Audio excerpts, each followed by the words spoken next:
Безопасность, наверное, это когда ты свободно можешь разгуливать на улице, не думая о том, что кто-то тебе что-то скажет, что-то с тобой сделает. И не только на улице, но и, наверное, даже в нынешнее время в соцсетях.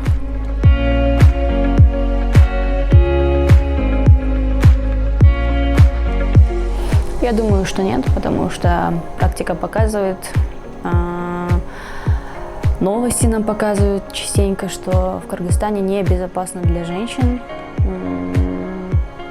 Случаются очень много таких событий, да, когда женщины страдают только потому, что они женщины.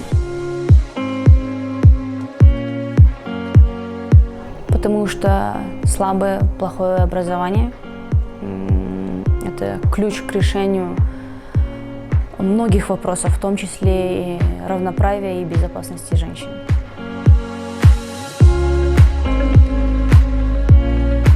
Да, связано, потому что мышление мужчин на сегодняшний день оставляет желать лучшего, но я думаю, что есть все-таки какие-то сдвиги благодаря каким-то проектам, благодаря тому, что больше людей с каждым днем, женщин, стали сами в первую очередь понимать, что они в первую очередь личность человека.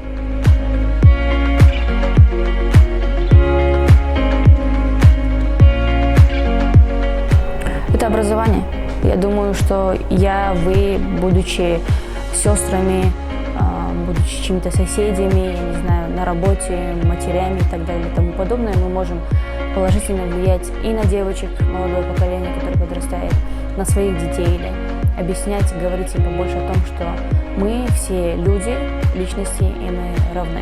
Тогда и будет вот это чувство безопасности, будет чувство понимания того, что мы все на одном уровне. Государству, во-первых, нужно поменять вот те люди, которые сидят у руля, так скажем. Нужно увеличить число женщин, которые входят в состав политиков, да, так скажем.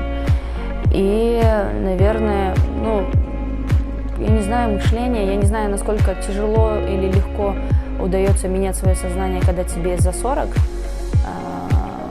На своей практике я еще не сталкивалась, поэтому как-то попытаться с этим бороться и в первую очередь, наверное, слышать голоса молодых и видеть эти проблемы, которые есть, и с ними по-настоящему бороться, а не просто их озвучивать.